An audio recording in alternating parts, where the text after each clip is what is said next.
March 1945. Skies above Tokyo. The morning sun glinted off a sea of silver wings as they cut through thin, cold air at 30,000 feet. Below, the city shimmered in haze, unaware that a new kind of storm was forming above it. Japanese radar operators saw the dots first, dozens, then hundreds. At first, they assumed it was another wave of B-29s, the same heavy bombers that had turned their cities into fire and ash. But this time something was different. These aircraft moved faster, tighter, and lower, flying in disciplined formations alongside the bombers. Their wings flashed in the sunlight, sleek, polished, unfamiliar. In the cockpits of defending Zero fighters, young Japanese pilots squinted toward the horizon. They had mocked these American planes in training briefings, too heavy, too big, too far from home to matter. But as the new arrivals turned toward them, the illusion vanished. The Mustangs had come farther than any Allied fighter before, and over Tokyo, their range would rewrite the war in the air. By early 1943, the Pacific War had entered a brutal rhythm. Across vast stretches of ocean, islands changed hands one after another, each victory bought at terrible cost. In the skies, Japan's Mitsubishi A6M0 still commanded fear and respect. Lightweight, agile, and deadly in the hands of skilled pilots, it had dominated early air battles from the Philippines to the Coral Sea. For Japanese aviators, the Zero was more than a machine. It was a symbol of national pride, of engineering perfection, and of a warrior code that valued maneuverability and precision above all else. But while the Zero reigned in the South Pacific, a new kind of challenge was taking shape across the ocean. American engineers, learning from early defeats, were beginning to rethink air combat itself. The lesson was clear. Wars in the Pacific would be won not only through skill or bravery, but through range, the ability to reach far, strike deep, and return safely. In 1942 and 1943, Allied bombers began to probe the outer edges of Japan's defensive network.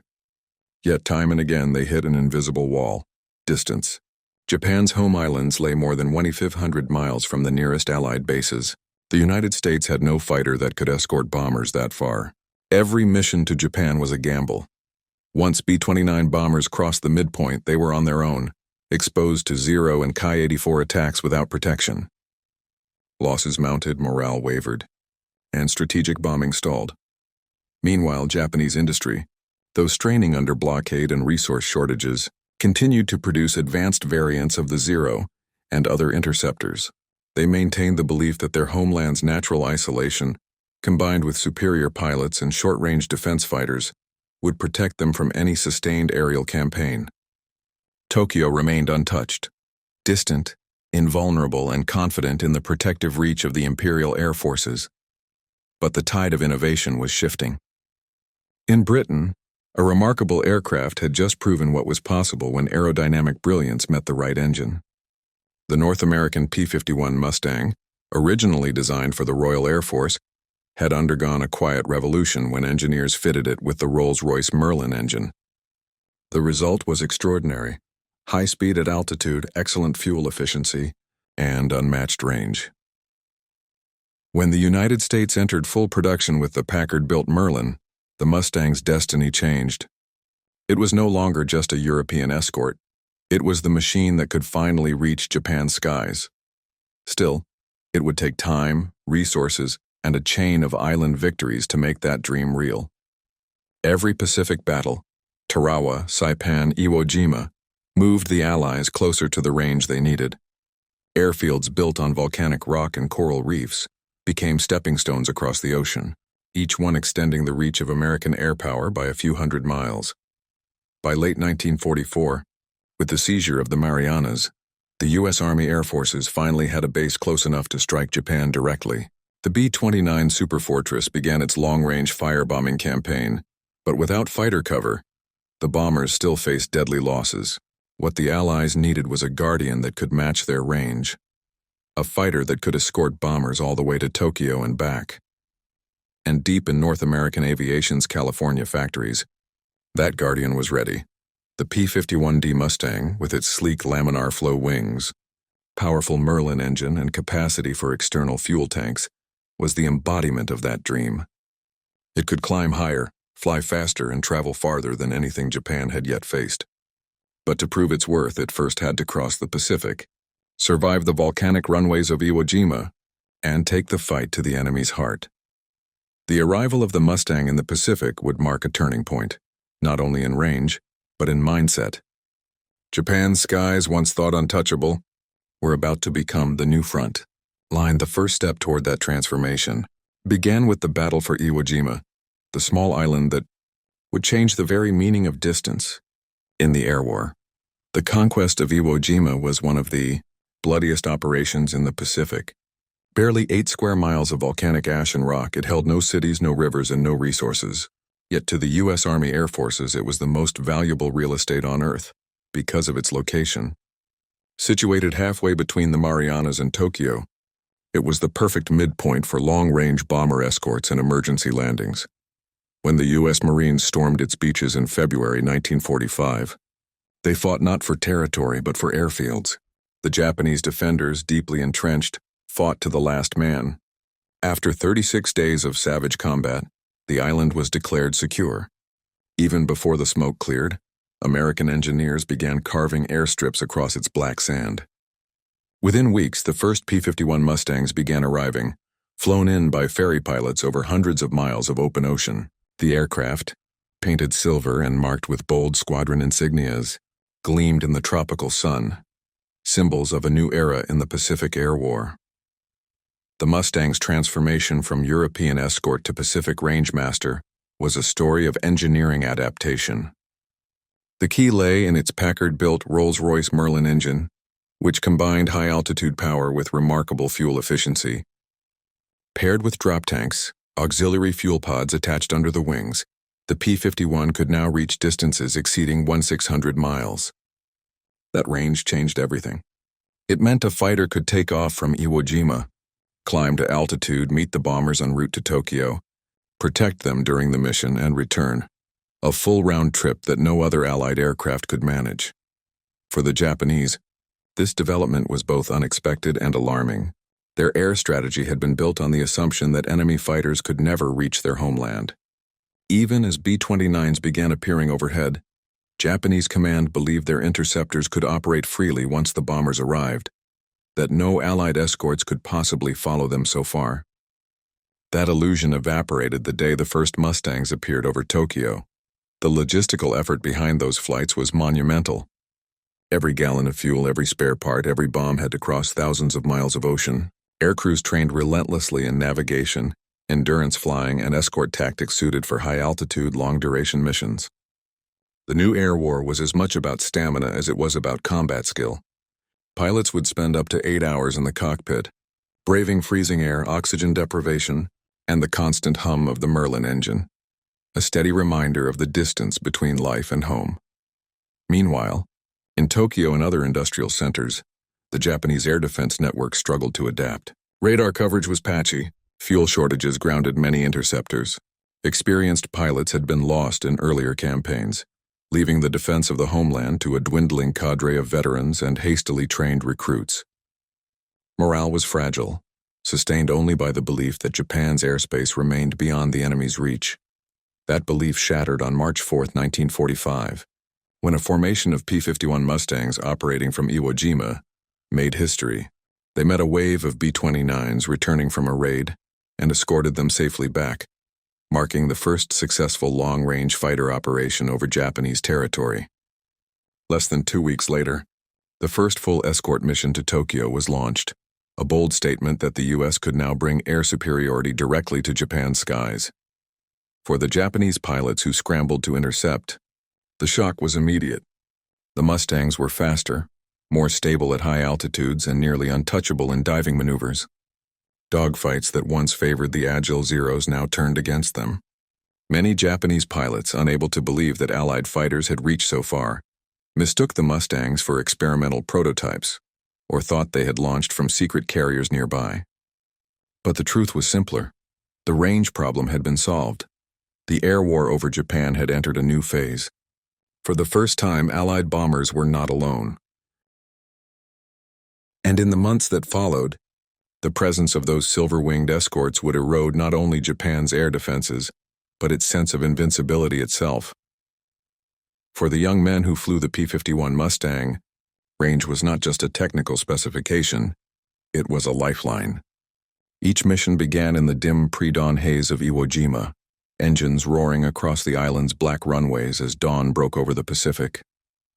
Pilots carried everything they needed for a journey that would test the limits of human endurance: oxygen masks, fuel maps, rations, and luck. The flight to Japan stretched for hours over open water. One navigational error, one mechanical fault, and the sea would claim them long before they ever saw Tokyo. Many were veterans of the European front, where the P-51 had already earned its reputation. Yet the Pacific was different, lonelier, more vast, and merciless. Pilots spoke of flying for what felt like eternity, watching fuel gauges drop and clouds shift while the Merlin engine hummed with steady rhythm. When they finally spotted the dark outline of Japan through the haze, it was both thrilling and terrifying. Ahead waited the most heavily defended airspace on Earth. For the Japanese fighter pilots, the human toll was just as heavy. By 1945, Japan's once elite Air Corps was a shadow of its former self. Years of attrition had claimed their best aces. Fuel shortages meant fewer flight hours for training. Many new pilots were barely out of school, sent into the skies with only basic instruction. They were taught to fight bravely, to sacrifice if necessary, and to believe that Japan's spiritual strength could overcome material disadvantage. But the reality was cruel. Against the Mustangs, every weakness showed. American formations flew with discipline, coordination, and overwhelming altitude advantage. Japanese pilots flying outdated Zeros and Ki-43s often entered combat already at a disadvantage in both speed and climb rate. For many, the sight of gleaming silver fighters escorting bombers above Tokyo was a devastating realization.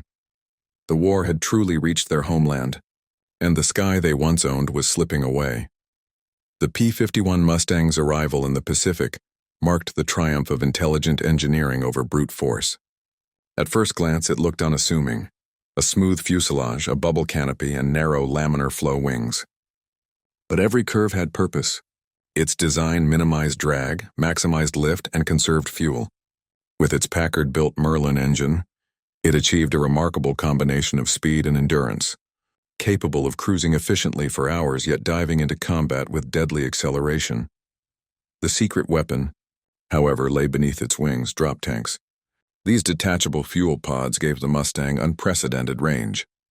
Pilots could climb to altitude, cruise hundreds of miles, then jettison the tanks when entering combat, instantly transforming from a long-distance escort to a nimble fighter. This adaptability allowed the P-51 to serve both as a guardian and a predator, a duality that made it feared by every Japanese pilot who faced it. The Japanese Zero, by contrast, represented a different era of design: light, agile, and built for short-range combat where speed and maneuverability mattered most. In the early war years, this approach had devastated Allied aircraft. But by 1945, the battlefield had changed. Long-range missions, high-altitude engagements, and advanced radar coordination favored aircraft with endurance and versatility. The Zero's lack of armor and limited fuel capacity turned its earlier strengths into vulnerabilities. Japanese engineers understood this shift too late. Attempts to develop improved interceptors like the Nakajima Ki-84 Hayate or the Kawanishi N1KJ Shiden came under crippling shortages of fuel, aluminum, and trained mechanics. Many of these advanced aircraft never reached the scale of production needed to change the course of the war. The Mustang's dominance was not simply a victory of design, but of industrial philosophy. It represented a nation capable of mass-producing complexity with precision, a reflection of America's wartime innovation and logistical power. Where Japan had once prized craftsmanship and pilot skill, the Allies now showed that numbers, range, and standardization could win wars as decisively as courage. The human struggle and the technological evolution were two sides of the same story: endurance in the cockpit and endurance in design. Together they forged the edge that carried the P-51 across the Pacific and over the skies of Tokyo. When the first formations of P-51 Mustangs lifted from Iwo Jima's volcanic airstrips in March 1945, the tactical landscape of the Pacific changed overnight. The concept of air escort, once constrained by range and fuel, it was redefined. Allied commanders could now send bombers deeper than ever before, confident that their steel leviathans would not face interception alone. The Mustang's escort tactics were revolutionary. Flying in disciplined, tiered formations, they climbed above the B-29 superfortresses, scanning the sky for enemy interceptors. Once detected, they dove like hawks, breaking up Japanese formations before they could close in on the bombers. Each Mustang pilot understood the mission's duality: protect and destroy. The Japanese response was instinctive but fragmented. Their fighters, optimized for short-range defense, often ran out of fuel before even reaching the altitude of engagement. The high-performance Merlin engines of the Mustangs allowed American pilots to dictate the terms of combat, choosing when and where to engage. At 30,000 feet, the Zero struggled, its engine gasping for oxygen, its climb rate insufficient to challenge the Americans effectively. The result was devastatingly one-sided. Where once the Zero's agility had overwhelmed sluggish Allied aircraft, it now counted for little against speed, altitude, and range. Mustang pilots described the air battles as one-way fights, intercepts where Japanese formations were shattered before they could even reach their targets. The skies that had once belonged to the Imperial Japanese Navy were now ruled by sleek American machines capable of returning home after a 1,000-mile fight. But the Mustangs' true power wasn't just in combat victories, it was in persistence. Each successful escort meant that bombers could strike more accurately, more frequently, and with fewer losses. The cumulative effect was relentless. Tokyo, once believed untouchable, was now under constant pressure from the air. Before 1945, Japanese pilots viewed American aircraft with contempt. The early war had been filled with easy victories over underpowered, poorly coordinated opponents. The Zero had been an icon, a symbol of Japan's mastery of the skies and the spirit of the warrior. But when the P-51 appeared, that confidence cracked. The shock was immediate and profound.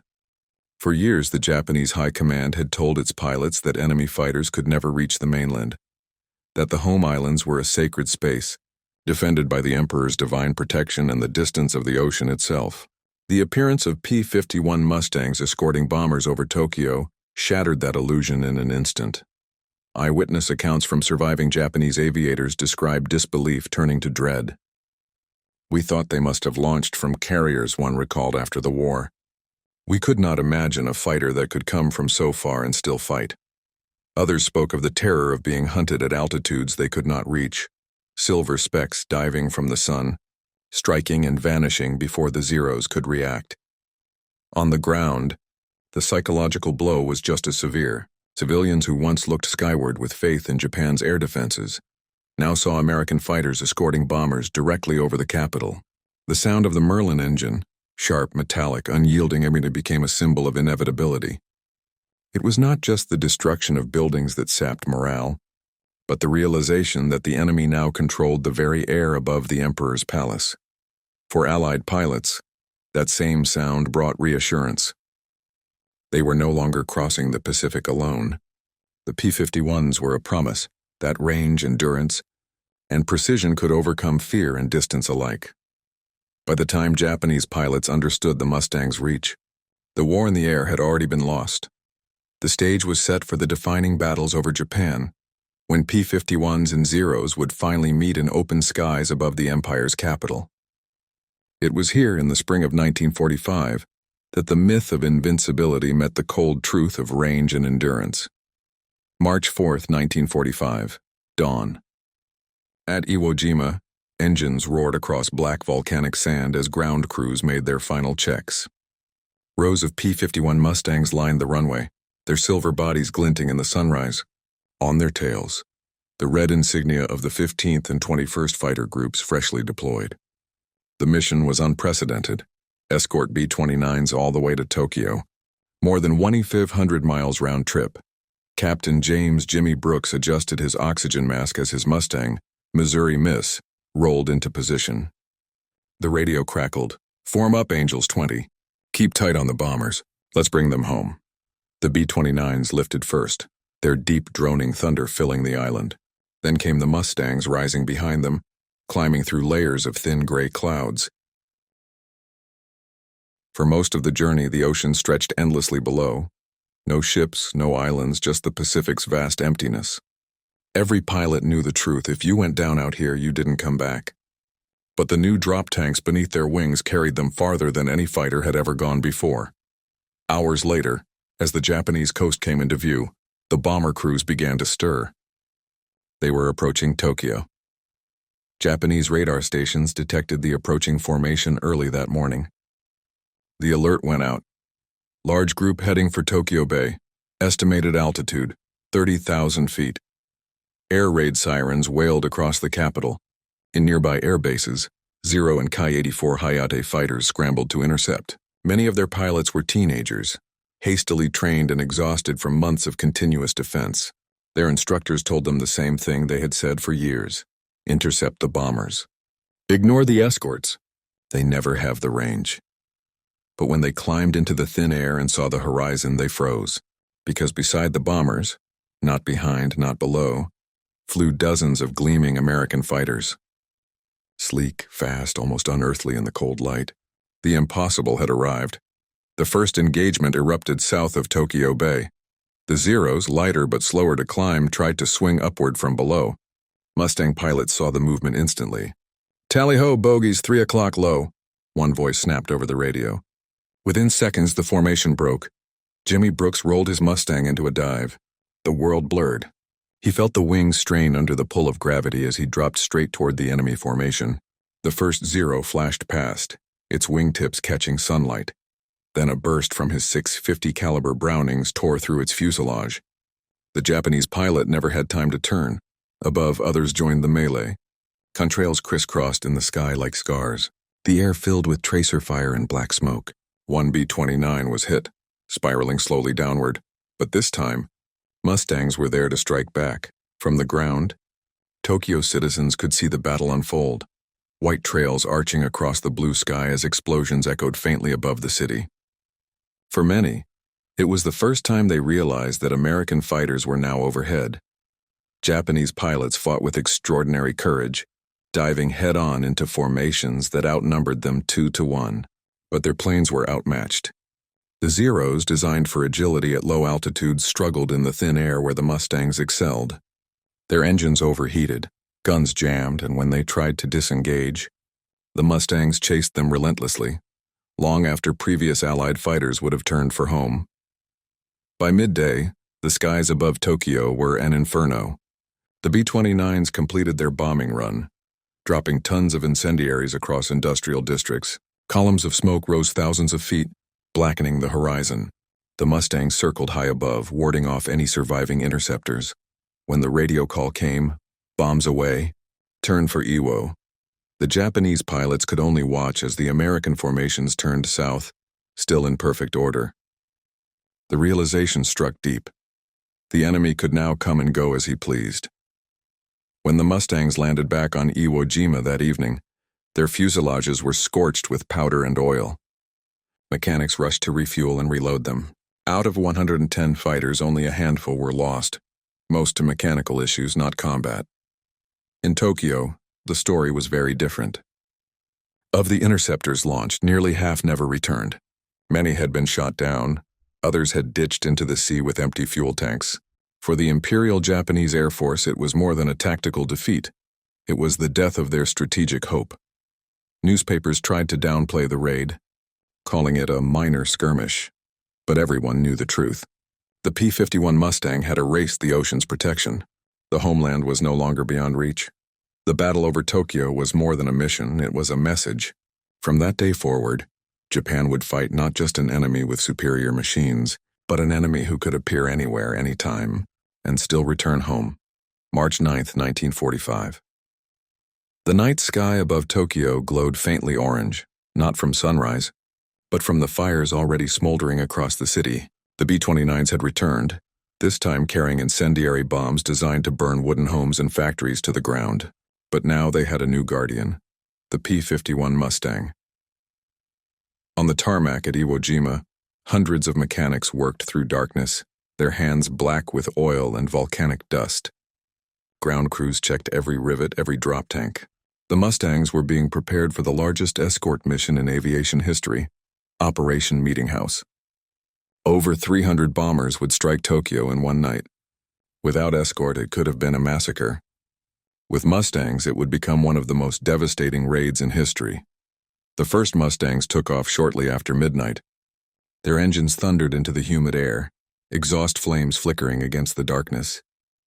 Pilots flew blind for hours, guided only by radio beacons and the dim glow of the moon on the Pacific waves below. By the time they neared Japan, they could already see the reflection of fire. Tokyo was burning before they even arrived. The smell of smoke reached their oxygen masks. Down below, the capital of the Japanese Empire was being consumed. B-29s flew in low, around 7,000 feet, dropping clusters of napalm-filled incendiaries. The resulting inferno was uncontrollable, a firestorm that melted steel and boiled rivers. But even as flames engulfed entire districts, Japanese fighters scrambled to defend what remained. Out of the haze, Ki-44s and Zeros rose into the black sky, their engines whining. They had no radar, only the glow of fire to find their targets. It was suicide. The Mustangs dove to meet them head-on, their silhouettes flashing red against the burning horizon. In daylight, the Mustang was deadly.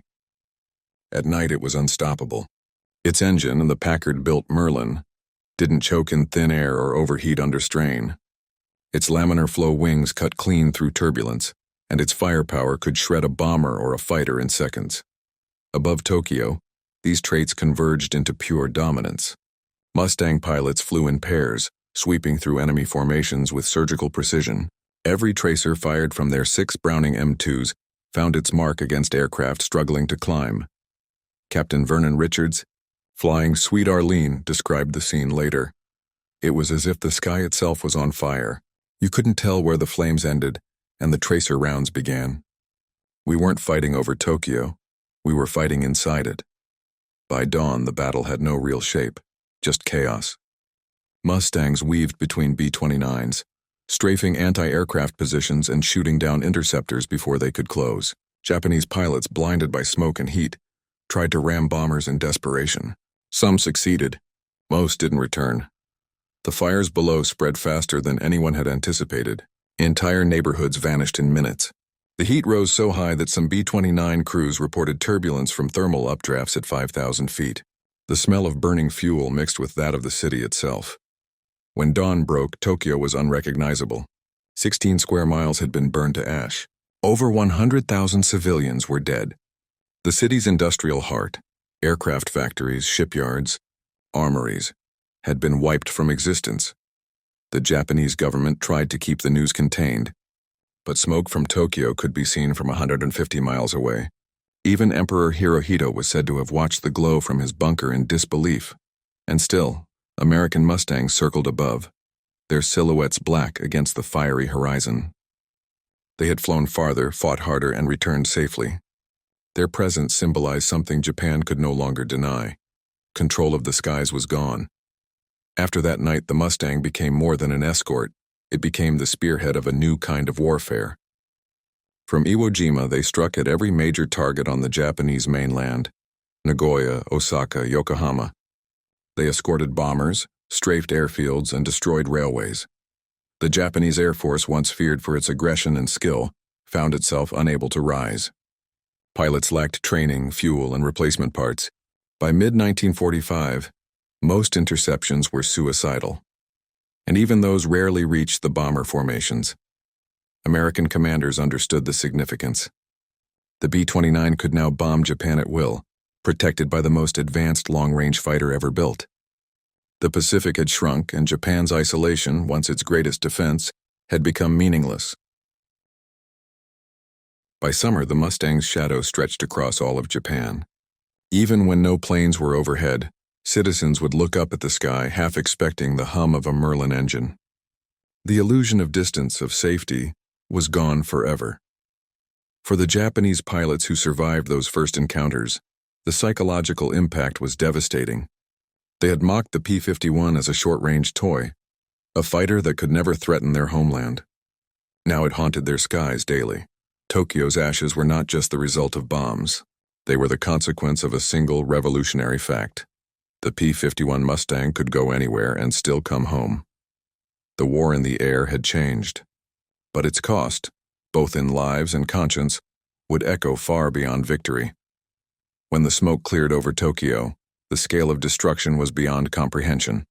Entire wards, Asakusa, Honjo, Fukagawa, had been erased from the map.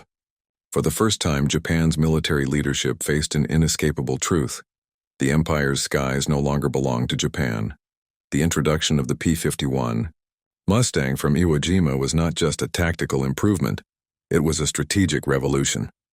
Before its arrival, Japan had relied on geography as its greatest defense. The Pacific Ocean was its moat, and the limitations of Allied aircraft range had protected the home islands. The Mustang destroyed that illusion in a matter of weeks.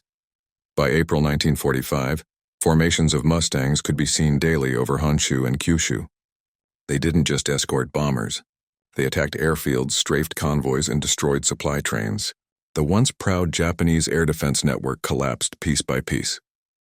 In March 1945, Japan still fielded more than 3,000 operational aircraft. By July, fewer than 800 were flight-worthy, and many of those were held back for kamikaze missions, conserving fuel for the desperate defense of Okinawa. The rest had been destroyed on the ground by P-51 strafing runs or caught mid-air in hopeless battles. In a single month, the Mustangs shot down over 400 enemy aircraft and destroyed more than 1,000 on the ground. No Japanese city, no train line, no port was safe. Even military convoys that moved by night were hunted by low-flying Mustangs equipped with radar-guided bombing. Sites.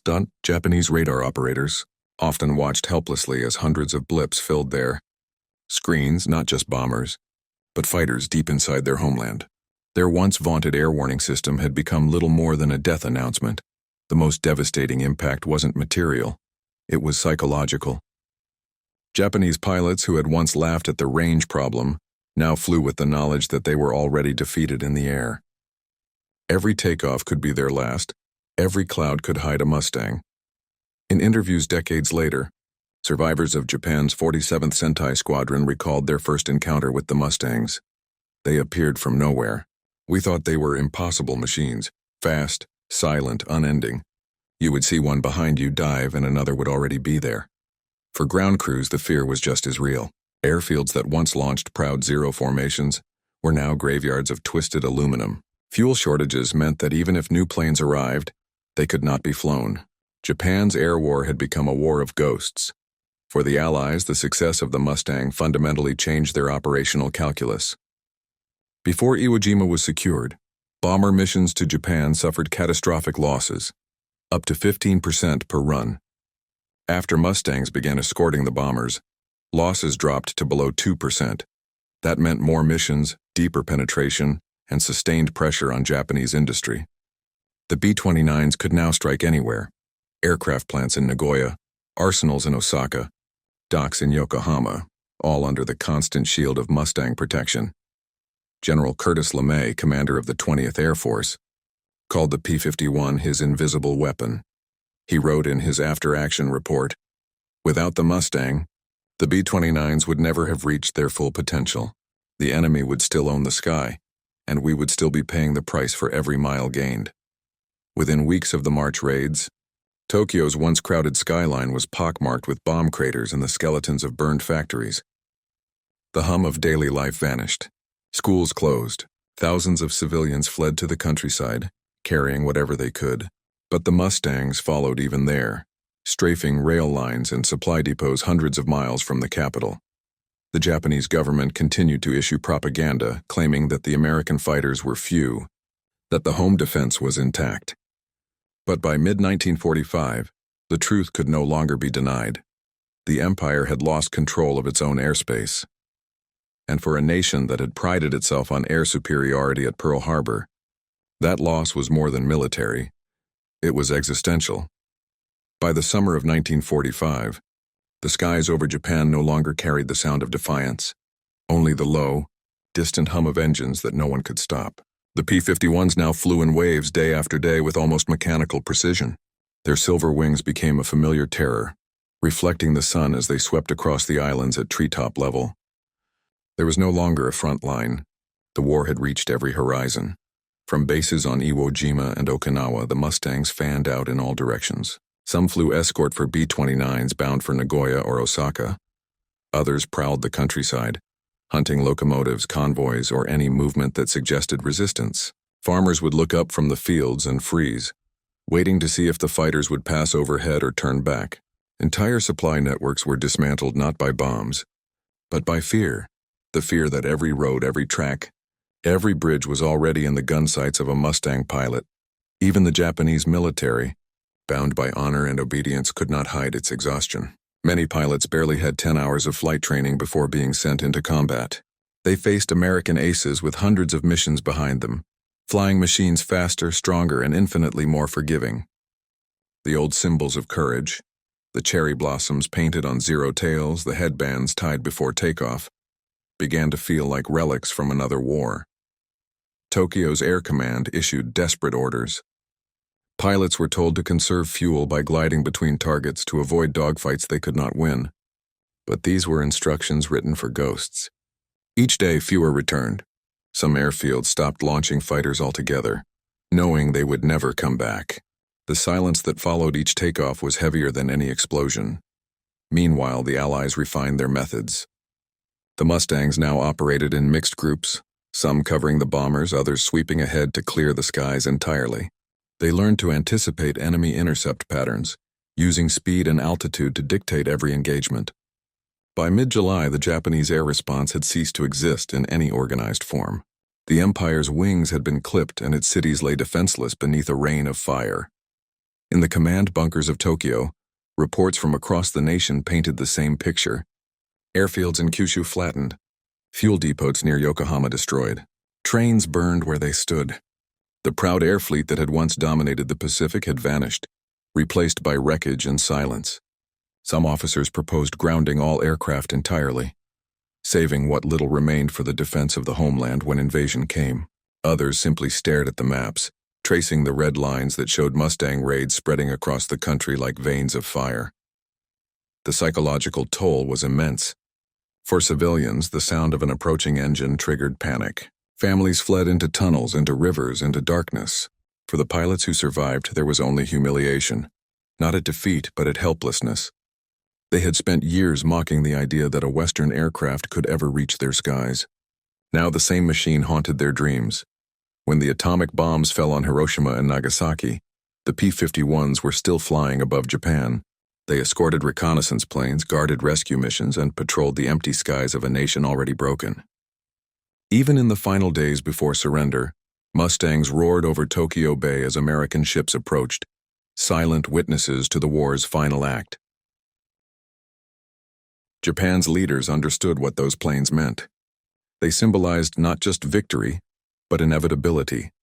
The relentless reach of American industry, the precision of its engineering, and the cost of underestimating it. When Emperor Hirohito announced surrender on August 15th, the broadcast echoed through a city still scarred by the fires of March. Above that silence, somewhere high in the clouds, a formation of Mustangs continued its patrol. Calm, steady, untouchable. The war in the Pacific had ended, but its final chapters were written not in words, nor treaties, but in contrails, long white scars across the sky, fading slowly above a defeated empire. When the engines finally fell silent, the P-51 Mustang remained suspended in memory, not as a weapon but as a symbol of transformation. It was born from necessity, refined by precision and proven in fire. In every sense, it embodied the moment when technology overtook distance, when human ambition outflew the limits of geography itself. For the men who built it, it was a triumph of design, the first fighter that could cross oceans, fight its battle, and return home. For the men who flew it, it was a lifeline. Pilots spoke of the Mustang with reverence, not pride, as if they understood they were riding the future, something greater than steel and engine. Over Japan, the Mustang didn't just win air superiority. It changed the meaning of war. It showed that no city, no empire, no ideology could survive isolation from the sky. What had once been the realm of the untouchable, the homeland, the capital, the sacred, became vulnerable to wings of metal and will. But the legacy of the Mustang is not just measured in victories. It lies in the quiet realization that followed the flames. Humanity had learned to reach anywhere and therefore to destroy anywhere. The same aircraft that had ended one of history's deadliest wars became a reminder of what total reach meant, a warning disguised as a success story. The museums and airfields where Mustangs still rest today. Their silver skin catches light just as it did over Tokyo. The engines no longer roar, the guns no longer fire, yet the presence is the same. Calm, confident and enduring. It represents the moment when the world grew smaller, faster and infinitely more dangerous. The P-51 Mustang proved that mastery of the sky could decide the fate of nations. And long after the smoke of Tokyo faded, its shadow still stretches across history, a testament to what humanity can build and what it can never again afford to forget.